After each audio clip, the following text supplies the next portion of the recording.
રામ રામ સીતારામ મારા વાલા ગુજરાતના ખેડૂત મિત્રો। તો મિત્રો આજે આપણે દેશ અને દુનિયાના તાજા સમાચાર વિશે વાત કરીશું। તો વિડિયોને અંત સુધી જોઈ લેજો અને મારા મહેનતુ ખેડૂત મિત્રો તમે આ ચેનલને તમે હજુ સુધી સબસ્ક્રાઇબ નથી કરી તો જલ્દીથી સબસ્ક્રાઇબ કરી લો અને મિત્રો તમને વિડિયો પસંદ આવે તો વિડિયોને લાઇક પણ કરતા જજો। ચાલો હવે આજના મુખ્ય સમાચારની વાત કરીએ તો પ્રધાનમંત્રી કિસાન સન્માન નિધિ યોજના હેઠળ ભારત સરકાર દર વર્ષે 6000 રૂપિયા આપે છે। આ 6000 રૂપિયા 3 હપ્તામાં મળે છે। દરેક હપ્તો 2000 રૂપિયાનો હોય છે। આ પૈસા સીધા તમારા બેંક ખાતામાં ડીબીટી દ્વારા આવે છે। છેલ્લો હપ્તો ક્યારે આવ્યો? તાજેતરમાં 22મો હપ્તો 13 માર્ચ 2026ના રોજ જારી થયો હતો। હવે બધા કિસાનો 23મા હપ્તાની રાહ જોઈ રહ્યા છે। 23મો હપ્તો ક્યારે આવશે? સરકારના પેટર્ન મુજબ દર 4 મહિને હપ્તો આવે છે। આ પ્રમાણે 23મો હપ્તો જૂનથી જુલાઈ 2026 વચ્ચે આવી શકે છે। હાલ સુધી કોઈ ઓફિશિયલ તારીખ જાહેર નથી, પણ જુલાઈ મહિનો સૌથી વધારે શક્ય છે। કોને કોને મળશે હપ્તો? 23મો હપ્તો ફક્ત તે જ કિસાનોને મળશે જે આ શરતો પૂરી કરે છે। જમીન ધરાવતા ખેડૂત હોવો જોઈએ, આધાર કાર્ડ બેંક સાથે જોડાયેલું હોવું જોઈએ, કેવાયસી પૂર્ણ હોવું જરૂરી છે। જો આમાંથી કંઈ અધૂરું હશે તો તમારો હપ્તો અટકી શકે છે। દીકરીઓને મળશે 12000 રૂપિયા ભેટ। ગુજરાત સરકાર દ્વારા સામાજિક અને શૈક્ષણિક રીતે પછાત વર્ગો અને આર્થિક રીતે નબળા પરિવારોની દીકરીઓ માટે ચલાવવામાં આવતી કુંવરબાઈનું મામેરું યોજના એક અત્યંત લોકપ્રિય અને આશીર્વાદરૂપ યોજના છે।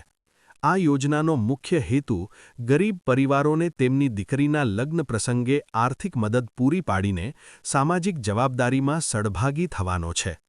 કુંવરબાઈનું મામેરું યોજના નીચે આ યોજના વિશેની સંપૂર્ણ વિગતો વિગતવાર આપવામાં આવી છે। આ વર્ષનું ચોમાસું નબળું રહેશે? સ્કાયમેટે પૂર્વાનુમાન લગાવ્યું છે કે જૂનથી સપ્ટેમ્બર સુધીના 4 મહિનાની લાંબા ગાળા દરમિયાનની સરેરાશના 94% જેટલો વરસાદ થવાની સંભાવના છે। ભારતની ખાનગી હવામાન એજન્સી સ્કાયમેટ વેધરે આગામી ચોમાસાનું પૂર્વાનુમાન રજૂ કર્યું છે। સ્કાયમેટના જણાવ્યા પ્રમાણે આ વર્ષે ભારતમાં ચોમાસું સામાન્ય કરતાં નબળું રહેવાની સંભાવના છે। સ્કાયમેટે પૂર્વાનુમાન લગાવ્યું છે કે જૂનથી સપ્ટેમ્બર સુધીના 4 મહિનાની લાંબા ગાળા દરમિયાનની સરેરાશના 94% જેટલો વરસાદ થવાની સંભાવના છે। ખેડૂતોને લાગશે ઝટકો, હપ્તો યોજના બંધ। સરકારી યોજનાઓનો લાભ મેળવવા માટે ખેડૂતોને ખેડૂત ઓળખપત્ર એટલે કે ખેડૂત ઓળખપત્ર ફરજિયાત કરવામાં આવ્યું છે। ખાતર પણ ફક્ત તે ખેડૂતોને જ ઉપલબ્ધ થશે જેમની પાસે આ ઓળખપત્રો હશે। કૃષિ અને મહેસૂલ વિભાગો એગ્રીસ્ટેક યોજના હેઠળ ખેડૂત ઓળખપત્રો જારી કરવા માટે 15 એપ્રિલ સુધી મહેસૂલ ગ્રામ્ય સ્તરે શિબિરોનું આયોજન કરી રહ્યા છે। IFMS પોર્ટલને એગ્રીસ્ટેક સાથે જોડવામાં આવી રહ્યું છે। સમગ્ર પ્રક્રિયા પારદર્શક અને ડિજિટલ હશે। જિલ્લા મેજિસ્ટ્રેટ સંજીવ રંજને આ સંદર્ભે સંબંધિત વિભાગોને સૂચના આપતા ખેડૂતોને યોજનાઓનો લાભ મેળવવા માટે ઓળખપત્રો મેળવવા વિનંતી કરી। મહિલાઓ અને યુવાનોને 3000 રૂપિયા। મહિલાઓ અને યુવાનો માટે ડાયરેક્ટ કેશ બેનિફિટ। અમિત શાહે જાહેરાત કરી છે કે જો બંગાળમાં ભાજપની સરકાર બનશે તો દર મહિનાની 1 થી 5 તારીખની વચ્ચે રાજ્યની દરેક માતાના ખાતામાં 3000 રૂપિયા ટ્રાન્સફર કરવામાં આવશે। આ ઉપરાંત બેરોજગાર યુવાનોને રાહત। રાજ્યના બેરોજગાર યુવાનોને દર મહિને 3000 રૂપિયાનું ભથ્થું આપવામાં આવશે। રોજગારના અવસર। આગામી 5 વર્ષમાં ભાજપ સરકાર 1 કરોડ સ્વરોજગાર અને રોજગારની તકો ઊભી કરવાનું લક્ષ્ય રાખશે। મહિલા અનામત। પોલીસ સહિત રાજ્યની તમામ સરકારી નોકરીઓમાં મહિલાઓને 33% અનામત આપવામાં આવશે। ઓનલાઈન પૈસા ટ્રાન્સફર કરનાર જુઓ।